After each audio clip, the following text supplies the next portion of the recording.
శ్రియం షడ్గుణపూర్ణపూర్ణం శ్రీవత్సచిహ్నం పరమం పురాణం శ్రీకంఠపూర్వామర బృందవంద్యం శ్రియఃపతిం తం శరణం ప్రపద్యే.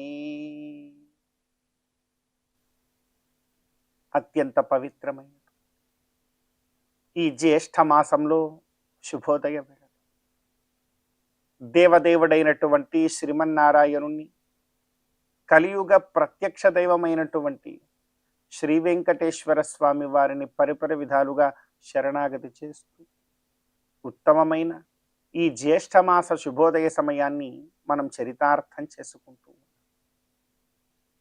ఈ జ్యేష్ఠమాసంలో మనందరి యొక్క ప్రధానమైనటువంటి కర్తవ్యం గోవిందుడి యొక్క ఆరాధన. గోవిందుణ్ణి, శ్రీమన్నారాయణుణ్ణి ఎంతగా భక్తి ప్రపత్తులతో మనం ఆరాధన చేస్తామో అంత గొప్పదైన మహాభాగ్యమైనటువంటి ఫలాన్ని మనందరం కూడా పొందగలం. భగవద్ అనుగ్రహం కన్నా గోవిందుడి యొక్క ఆరాధన కన్నా మిన్న మరేమున్నది మనం. అందుకే కోరుతున్నాం, ఓ గోవింద, నీవు ఎలా పలికితే మమ్మల్ని చక్కగా అనుగ్రహిస్తావు, నిన్ను ఎలా పలకాలో, అంటే ఆయన్ని పలకడము అంటే ఆయన యొక్క ఉచ్చారణ ఎలా చేయాలి, శ్రీదేవి యొక్క నామముతో కూడి పలికాము అంటే ఆయన త్వరగా అనుగ్రహిస్తాడు. ఎందుకంటే ఆయన లక్ష్మీ విశిష్టుడు. అందుకే మనం కోరుతున్నాం, శ్రియం, నీవెలాంటి వాడవు, శ్రియ శ్రియ.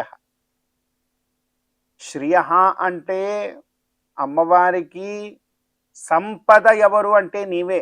మా అందరికీ సంపద ఆ తల్లి అనుకుంటాం మేము. ఆ తల్లికి సంపద ఎవరు అంటే నీవే కదా. అందుకే శ్రియం షడ్గుణపూరపూర్ణం ఐశ్వర్యస్య సమగ్రస్య ధైర్యస్య యశశ్శ్రియః జ్ఞాన వైరాగ్యయోశ్చైవ షణ్ణాం భగ ఇతీరితాని. షడ్గుణాలు ఏవైతే ఉన్నాయో, షడైశ్వర్యములు ఏవైతే ఉన్నాయో వాటన్నింటికీ కూడా ఆహ్లావాలము నీవే. అందుకే షడ్గుణపూరపూర్ణం శ్రీవత్స చిహ్నం. ఇంకా నీ యొక్క గొప్పదనం ఏమిటి అంటే ఎప్పుడూ నీ గుండెల మీద శ్రీవత్స చిహ్నమును కలిగి ఉంటావు. శ్రీవత్స చిహ్నం పరమం పురాణం. అందుకే నీవు పరమదైవతవు. నీవు ఈ పరదైవత అనడంలో అర్థం ఏమిటంటే వేదములో ప్రతి ఒక్క అక్షరము కూడా నిన్నే కొనియాడుతూ ఉన్నది. వేదాక్షరాణి యావంతి పఠితాని ద్విజాతిభిః తావంతి హరినామాని కీర్తితాని న సంశయః అంటూ ప్రతి వేద వాక్కు, వేద అక్షరము కూడా నిన్నే కొనియాడుతుంది. అందుకే పరం పురాణం, నీవే పురాణము. ఎందుకంటే ఈ లోకంలో ప్రతి ఒక్క దానికి పుట్టుకకు కారణం ఉంది, కానీ నీ పుట్టుకకు కారణం లేదు. నీ యొక్క గొప్పదనం ఏమిటి అంటే సకల జగత్తు యొక్క పుట్టుకకు అభిన్న నిమిత్తోపాదాన కారకుడవు నీవే, కానీ నీకంటూ ఒక కారణం లేదు. కనుక పురాణం. శ్రీకంఠపూర్ణామర దివ్యవంద్యం. ఎందరో మహర్షులు, దేవతలు, పరమశివుడు, బ్రహ్మదేవుడు అందరూ కూడా వారికి ఆపదలు వచ్చినా కూడా నిన్నే కొనియాడతారు. ఎంత గొప్ప విషయమయ్యా. బ్రహ్మదేవుడికి ఏ ఆటంకం వచ్చినా తండ్రి నీవే కాపాడంటాడు. పరమశివుడికి ఏ ఆపద వచ్చినా కూడా భస్మాసురుడు లాంటి వాడికి అభయమిచ్చి వరమిచ్చేస్తే అతను మరలా తిరిగి భగవంతుడు వెంబడే పడితే వచ్చి రక్షించిన వాడు నీవే కదా. దేవతలు రాక్షసులు తన్నుకుంటూ ఉంటే అమృతాన్ని పొందడానికి అందరూ కూడా గొడవ చేస్తూ ఉంటే మోహిని అవతారంలో వచ్చి ధర్మము వైపున నిలబడినటువంటి వాడు నీవే కదా. ఇలా నీ లీలలు ఎన్నని చెప్పాలి స్వామి. అందుకే శ్రీకంఠ పూర్వామర దివ్యవంత్యం శ్రియఃపతిం తం శరణం ప్రపద్యే. కనుక నిన్ను శ్రియఃపతి అనేటువంటి పేరుతో నేను శరణాగతి చేస్తాను. ఎందుకంటే ఆ పేరంటే నీకు కూడా ఇష్టము అయ్యా. ఎందుకంటే లక్ష్మీ విశిష్టుడవు కదా నీవు. లక్ష్మీ విశిష్టుడవైనటువంటి నిన్ను సదాసర్వదా నేను గుర్తించుకొని లక్ష్మీ విశిష్ట ఏవైకః ప్రపత్తవ్య ఇహోదితః అని వికనోమునీంద్రుల వారు ఏ మాట అయితే చెప్తూ ఉన్నారో, ఆ వికనోమునీంద్రుల వారి యొక్క ఆజ్ఞ మేరకు ఆ వైఖానస భగవచ్శాస్త్రానుసారంగా సదాసర్వదా నిన్ను అర్చిస్తాను స్వామి అంటూ స్వామికి మనం శరణాగతి చేస్తూ ఈనాటి తిథివార నక్షత్రాలలో ఉండేటువంటి తత్వాన్ని కాస్త మన జీవితానికి అన్వయించుకునే ప్రయత్నం చేద్దాం. ఈ రోజున జూన్ 23వ తేదీ నిజ జ్యేష్ఠ మాస శుక్లపక్ష నవమి తిథి. నవమి తిథికి అధిదేవత దుర్గా అమ్మవారు. ఈరోజు దుర్గా అమ్మవారి యొక్క ఆరాధన మనకు జీవితాలలో క్రాంతిని కలుగజేస్తుంది. అదేవిధంగా ఈ రోజున నక్షత్రము హస్త నక్షత్రము. హస్త నక్షత్రమునకు అధిదేవత సూర్య భగవాన్.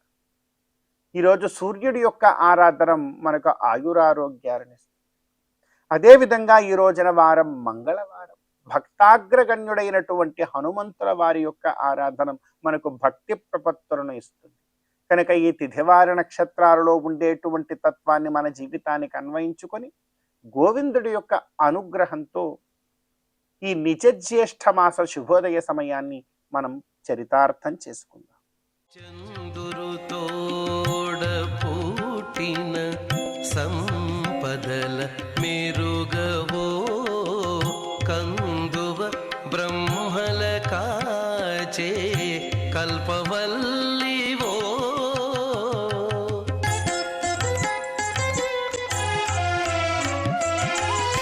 అందిన గోవిందునికి అండనే తోడు నీడై ఉండానవు మా ఇంటనే ఉండవమ్మా అమ్మా. జయలక్ష్మి వరలక్ష్మి సంగ్రామ వీరలక్ష్మి ప్రియురాలవై హరికి బెరసితివమ్మా.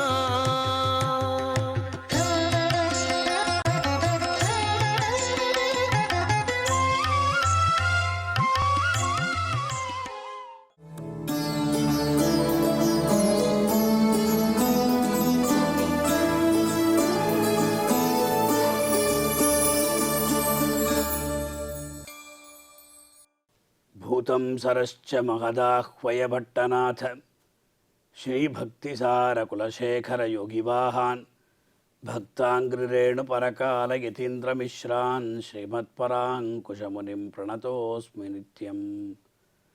ప్రియ భాగవతోత్తములారా, ఈ శుభోదయం వేళ శ్రీవారి వైభవం అనే కార్యక్రమంలో మనం ఈనాడు అగాధ భగవద్భక్తి సింధులైనటువంటి పన్నిద్దరాళ్వారులలో దేవదేవుడైనటువంటి శ్రీయప్పతికి మంగళాశాసనం చేసినటువంటి పెరియాళ్వార్ల యొక్క విష్ణుచిత్తుల వారి యొక్క వైభవాన్ని తెలుసుకునే ప్రయత్నం చేద్దాం. లక్ష్మీవల్లభుడు పరమపదనాథుడు ఈ లోకంలో ఉన్నటువంటి వాళ్ళందరినీ కూడా ఉజ్జీవింపజేయడానికి సంకల్పించుకున్నాడు. తను శస్త్రపాణిగా అవతరించి దుష్ట శిక్షణ గావిస్తూ ఉన్నాడు. శిష్ట రక్షణ చేస్తూ, దుష్ట శిక్షణ చేస్తూ, సాధు పరిత్రాణం చేస్తూ ఈ 3 యుగాల్లో కూడా అందరినీ రక్షించాడు. కానీ కలియుగంలో ఉన్నటువంటి మానవుల్ని ఏ ప్రకారంగా రక్షించాలి, అని చింతించినప్పుడు స్వామివారు ఇలా చేస్తే బాగుండదు, ఒక గ్రంథ సముదాయం ఏదైతే ఉన్నదో తద్వారా వాళ్ళందరినీ కూడా మనం ఉజ్జీవింప చేయాలని తలచి తన యొక్క ఆయుధాలను, ఆభరణాలను, నిత్యసూరులను అందరినీ కూడా అవతరింపజేశాడు ఈ లోకంలో. అందుకే శ్రీమద్ భాగవతంలో కలవు ఖలు భవిష్యంతి నారాయణ పరాయణా క్వచిత్ క్వచిన్ మహాభాగా ద్రవిడేషు చ భూరిశః తామ్రపర్ణీ నదీయత్ర కృతమాలాపయస్విని కావేరీ చ మహాభాగా ప్రతీచీ చ మహానది అన్న రీతిగా దక్షిణ దేశంలో ఆళ్వార్ తిరునగరి సమీపంలో తామ్రపర్ణి నదీ తీరంలో, కావేరీ నదీ తీరంలో, కృతమాలా నదీ తీరంలో, పయస్వని నదీ తీరంలో కొంతమందిని అవతరింపజేశాడు. వాళ్ళే ఆళ్వారులుగా పిలువబడుతున్నారు. ఆళ్వారంటే ఆழ்ந்தமான జ్ఞానముడయవర్హళ్ ఆళ్వార్హళ్. ఇది తమిళ వాక్యం. అంటే అగాధమైనటువంటి భక్తి కలవారు ఎవరైతే ఉంటారో వాళ్ళు ఆళ్వార్లుగా పిలువబడుతారు. అటువంటి ఆళ్వార్లు ఈ లోకంలో ఆ ద్వాపరయుగ చివరి నుండి అవతరించారు. అలా అవతరించి భగవంతుని యొక్క స్వరూప రూప గుణ విభవాలంతా కూడా స్తోత్రం చేశారు. వారు మొత్తం 12 ఆళ్వారులు. 12 ఆళ్వారులలో విష్ణు చిత్తుల వారు పెరియాళ్వారులుగా పిలువబడుతున్నారు. వారి యొక్క తిరునక్షత్ర మహోత్సవం అనేది అన్ని దేవాలయాల్లో కూడా ఎంతో వైభవంగా జరపబడుతుంది. పెరియాళ్వారులు మిథునే స్వాతిజం విష్ణో రథాంశం ధన్వినపురే ప్రపద్యే శ్వశురం విష్ణో విష్ణుచిత్తం పురశిఖం అని వారు అవతరించినటువంటి ఒక ప్రత్యేక తనియన్ శ్లోకం అన్నమాట. అంటే 725వ సంవత్సరం క్రోధరనామ సంవత్సరం ఏకాదశి తిథి ఉత్తరాయణం తమిళ ఆనినెల మిథునమాసం ఆదివారం స్వాతి నక్షత్రంలో వీరు శ్రీవిల్లిపుత్తూరనబడే ధన్వి నవ్యపురంలో ముకుందాచార్యుడు అలాగే పద్మావతి దంపతుల సుపుత్రుడిగా అవతరించారు. శ్రీవిల్లిపుత్తూరు ఎక్కడ ఉన్నది? ధన్వి నవ్యపురం అని దానికి ఎందుకు పేరు వచ్చినది? తమిళనాడులో మదురైకి సమీపంలో ఈ అద్భుతమైనటువంటి క్షేత్రం వెలసి ఉన్నది. ప్రళయకాలంలో మహావిష్ణువు ఏం చేశారు? అన్నీ కూడా మునిగిపోయాయి. స్వామివారు మాత్రం మర్రి ఆకుపై తేలియాడుతూ ఆ సాగరంలో అలా కరారవిందేన పదారవిందం ముఖారవిందే వినివేశయంతం వటస్య పత్రస్య పుటేశయానం బాలం ముకుందం మనసా స్మరామి అన్న రీతిగా స్వామి అలా ఆ మర్రి ఆకుపైన పరుండి ఈ లోకాలంతా కూడా చూస్తూ ఉన్నాడు. అటువంటి సమయంలో స్వామివారికి ఏమీ తోచక ఎక్కడో ఒక చోటికి వెళ్ళాలి, భూలోకానికి వెళ్ళాలి అనుకున్నాడు.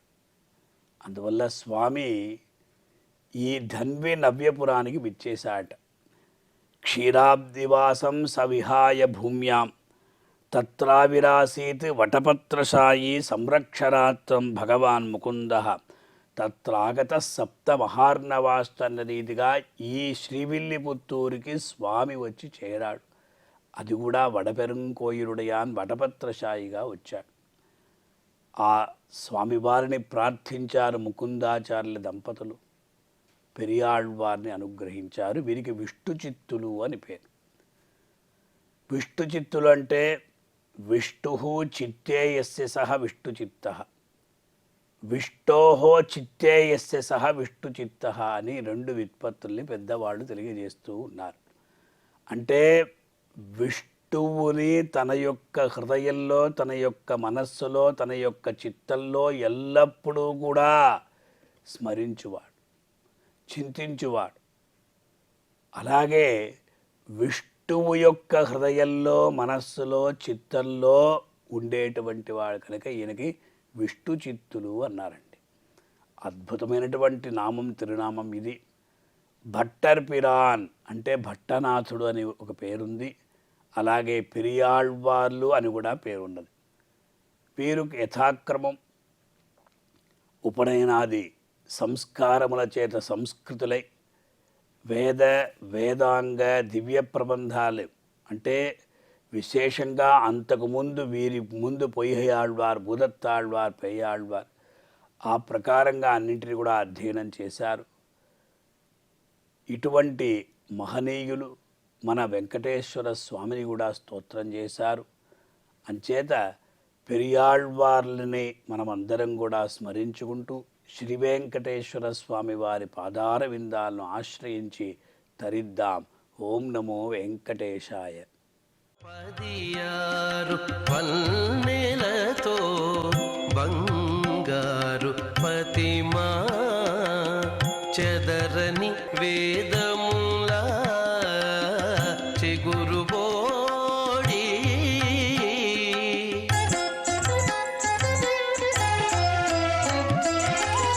ఎదుట శ్రీ వెంకటేశు నిల్లాలవై నీవు నిధుల నిలిచే తల్లి నీవారమౌమా అమ్మా జయలక్ష్మి వరలక్ష్మి సంగ్రామ వీరలక్ష్మి ప్రియురాలవై హరికి వెరసితివౌమా అమ్మా జయలక్ష్మి వరలక్ష్మి సంగ్రామ వీరలక్ష్మి వరలక్ష్మి జయలక్ష్మి.